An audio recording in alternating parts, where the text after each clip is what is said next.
그들이 떠난 후에 주의 사자가 요셉에게 현몽하여 이르되 헤롯이 아기를 찾아 죽이려 하니 일어나 아기와 그의 어머니를 데리고 애굽으로 피하여 내가 내게 이르기까지 거기 있으라 하시니 요셉이 일어나서 밤에 아기와 그의 어머니를 데리고 애굽으로 떠나가 헤롯이 죽기까지 거기 있었으니 이는 주께서 선지자를 통하여 말씀하신 바 애굽으로부터 내 아들을 불렀다 함을 이루려 하심이라. 이에 헤롯이 박사들에게 속은 줄 알고 심히 노하여 사람을 보내어 베들레헴과 그 모든 지경 안에 있는 사내 아이를 박사들에게 자세히 알아본 그때를 기준하여 2살부터 그 아래로 다 죽이니 이에 선지자 예레미야를 통하여 말씀하신 바 라마에서 슬퍼하며 크게 통곡하는 소리가 들리니 라헬이 그 자식을 위하여 애곡하는 것이라 그가 자식이 없으므로 위로받기를 거절하였도다 함이 이루어졌느니라. 아멘. 네, 사랑하는 성도 여러분, 이제 곧 성탄절입니다. 그리고 우리는 오늘 성탄을 기념해서 교육부서 발표를 통해서 하나님께 영광 돌리고자 합니다. 이후 시간이 많이 기대되시죠? 예. 이제 마치고 집에 가시면 안 되고 자리를 잘 지켜주셔야 됩니다. 네, 그런데 여러분, 우리가 생각하는 성탄절의 이미지는 어떻습니까? 네, 고요한 밤, 거룩한 밤, 그렇죠? 저들밖에 한밤중에, 네, 이런 목가적이고 아름다운 광경, 그런 풍경을 우리는 상상합니다. 천사들의 찬양 소리가 들리고 목자들이 경배하고 또 멀리 동방에서 박사들이 별을 보고 찾아와서 황금과 유향과 모략을 드리는 참으로 아름답고 평화로운 밤을 상상합니다. 그런데 오늘 우리가 읽은 마태복음 2장의 본문은 그 아름다운 밤이 지나자마자 닥쳐온 끔찍한 우리가 지금 살고 있는 인간 세계의 현실을 너무나 적나라하게 보여줍니다. 동방 박사들이 떠나고 난 뒤에 베들레헴에는 천사들의 찬송 소리 대신에 군인들의 거친 발소리와 성난 목소리, 그리고 아이를 뺏기지 않으려는 어머니들의 비명소리, 그리고 칼날 앞에 쓰러진 작은 생명들의 핏자국이 그 땅을 뒤덮어버립니다. 여러분, 이것이 성탄의 진짜 배경입니다. 진짜 배경이다라는 말은 예수님께서 동화 속에나 있을 법한 안전하고 평화로운 세상에 오신 것이 아니다라는 것입니다. 살기가 등등하고 힘 있는 자가 약한 자를 짓밟는 이 비정하고 비참한 현실, 정말 비린내 나는 인간 죄성 한복판으로 우리 구주 예수 그리스도께서 전능하신 하나님께서 하늘 영광을 버리시고 들어오신 것입니다.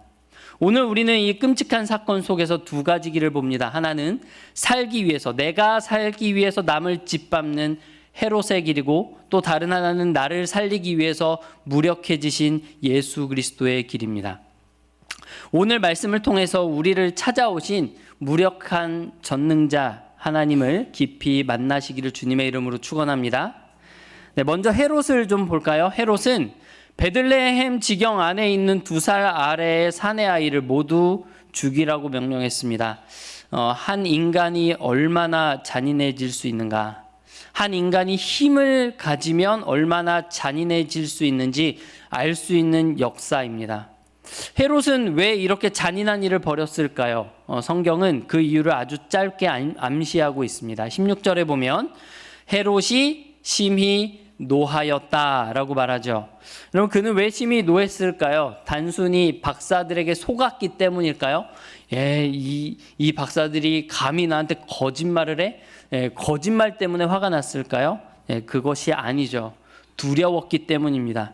동방 박사의 이야기를 듣고 내 권력을 다른 사람에게 빼앗길까봐, 동방 박사의 이야기를 전해 듣고 내가 찾아가서 그 아이를 어떻게 하려고 했는데 동방 박사들마저도 나를 속였고 나는 그 아이를 찾을 수 없게 되었으니 두려워진 것입니다. 여러분, 이것이 죄의 실체입니다.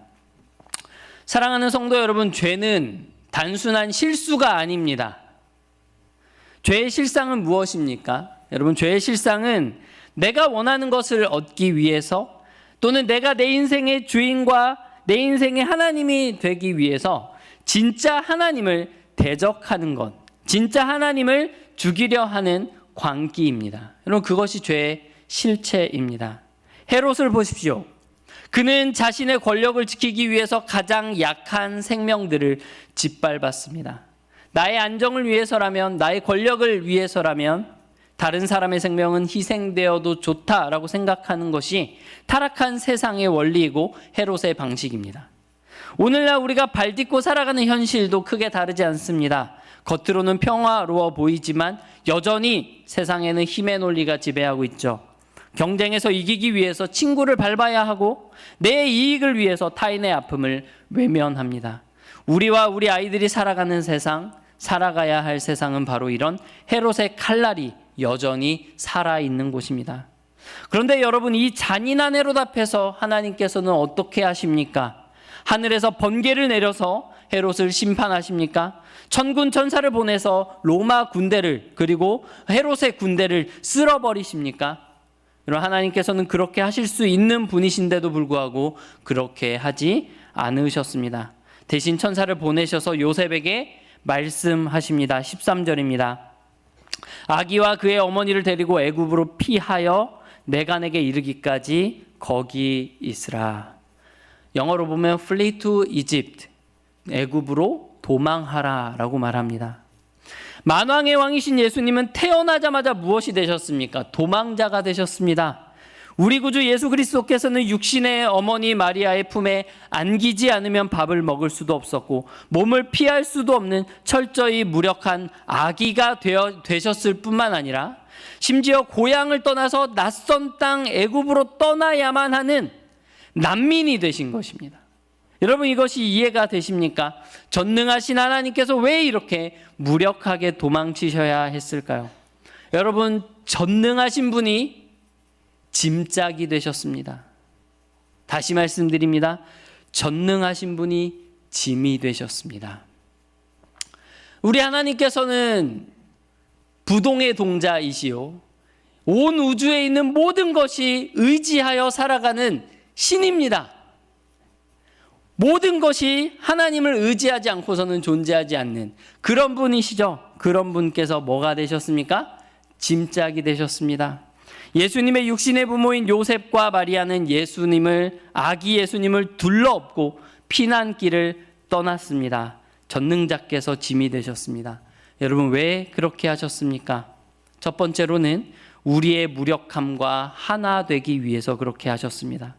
여러분, 이 땅에는 힘이 없어 쫓겨나고 억울하게 고통받고 또 보호받지 못해서 울고 있는 수많은 사람들이 여전히 있습니다. 예수님께서는 저 높은 왕궁에서 그들을 내려다보지 않으시고 친히 그들의 자리, 그 난민들의 자리, 그 무력한 약자의 자리로 내려오셨습니다. 그래서 예수님께서는 우리의 친구가 되셨습니다. 두 번째로는 십자가를 위해서입니다. 예수님께서는 베들레헴의 칼날은 피하셨습니다. 하지만 비겁해서 피하신 것이 아니죠. 33년 뒤에 예수님께서는 골고다 언덕에서 더 잔인한 죽음을 당하셨습니다. 더 거대한 폭력, 하나님의 진노라고 하는, 죄인들을 향한 하나님의 진노라고 하는 무한 고통, 무한 진노, 진짜 칼날을 온몸으로 받아내시기 위해서입니다.